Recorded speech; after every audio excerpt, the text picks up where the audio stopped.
Tengah ramai pengobatan alternatif dari Ida Dayak karena dia dipercaya bisa mengobati berbagai macam penyakit dalam sekejap, termasuk patah tulang.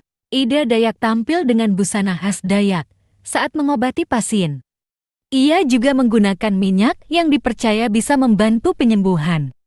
Sebetulnya, pengobatan Ida Dayak tidak memiliki landasan keilmuan. Meski begitu, sama seperti lainnya, pengobatan tradisional lebih dipilih masyarakat sebagai alternatif pengobatan medis modern. Tak heran kalau pengobatan jenis ini semakin berkembang pesat dan semakin gila digandrungi oleh masyarakat. Jauh sebelum pengobatan modern, jenis pengobatan tradisional sesungguhnya telah terserap di masyarakat. Susan Jane Bierce dalam bukunya Jamu, Obat-obatan Kuno Indonesia tahun 2001, menyebut masyarakat Indonesia di era kerajaan sudah banyak yang memanfaatkan obat-obatan herbal untuk menyembuhkan penyakit. Dalam proses ini, ada semacam trial dan error, yakni jika gagal, maka tidak dilanjutkan. Sedangkan jika berhasil, maka akan diteruskan dari generasi ke generasi sehingga menimbulkan semacam testimoni. Akibat dari keberadaan testimoni itulah, masyarakat percaya kalau pengobatan tradisional memang terbukti ampuh dan dari sinilah tertanam di benak masyarakat lintas generasi. Seiring waktu, pengobatan modern ala Barat masuk ke Indonesia saat masa kolonialisme. Menurut Hans Polsdalam, dokter dan ahli botani Eropa, pengobatan herbal asli di Hindia Belanda dan jaringan mediasi kolonial teknologi dan masyarakat, Jurnal Internasional, tahun 2009. Pada titik inilah muncul dua opsi pengobatan dalam masyarakat, yakni pengobatan modern atau tradisional. Meski begitu, tetap saja masyarakat memilih opsi tradisional. Penyebabnya karena mereka masih asing dengan pengobatan modern. Mereka takut terhadap obat-obatan kimiawi dan tindakan invasif dokter seperti pembadahan. Selain itu, pengobatan lewat dokter pun dinilai sangat mahal dan aksesnya sulit. Alhasil, masyarakat memilih pengobatan tradisional sebagai opsi terbaik. Karena dengan cara tradisional, mereka merasa lebih tenang karena sudah terbukti banyak testimoninya dan saat pengobatan dibarengi dengan ayat-ayat keagamaan, khususnya Islam yang membuat mereka tenang. Atas dasar inilah, berbagai praktik pengobatan tradisional seperti dukun bayi dan dukun patah tulang di era kolonial tumbuh subur.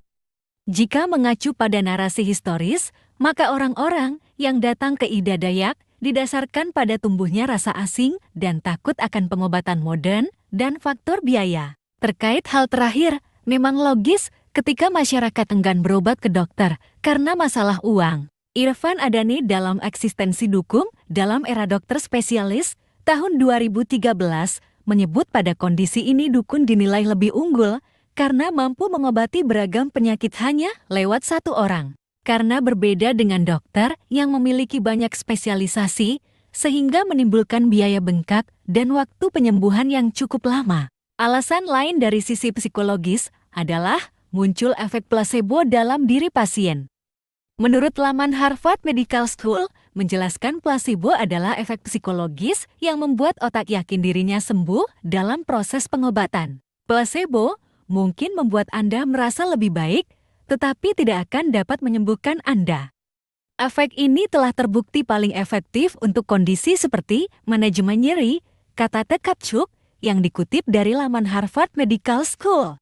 Jadi, dalam ranah pengobatan tradisional para penyembuh seperti Ida Dayak memainkan psikologis pasiennya dengan menyebut ayat suci dan meyakinkan si pasien akan pulih seperti sedia kala. Maka secara otomatis otak akan mengontrol rasa sakit dan nyeri pada pasien sehingga pengobatannya akan sukses. Padahal itu semua hanya semu. Jika sukses, maka muncul testimoni sehingga pengobatan jenis ini akan terus ramai. Kepala Biro Komunikasi dan Pelayanan Publik Kemenkes Republik Indonesia Dr. Siti Nadia Tamizi merespon bahwa sudah ada aturan soal pengobatan tradisional. Regulasi tersebut tertuang dalam PP nomor 103 tahun 2014 tentang pelayanan kesehatan tradisional, Permenkes nomor 15 tahun 2018 tentang penyelenggaraan pelayanan kesehatan tradisional komplementer. Permenkes nomor 61 tahun 2016 tentang pelayanan kesehatan tradisional empiris. Persoalan pelayanan kesehatan tradisional, integrasi dengan layanan kesehatan konvensional, juga diatur dalam Permenkes nomor 37 tahun 2017. Kita tentunya akan melakukan pembinaan terhadap pengobatan tradisional ataupun tenaga penyehat tradisional HATRA, termasuk bahwa HATRA memiliki STPT surat terdaftar penyehat tradisional.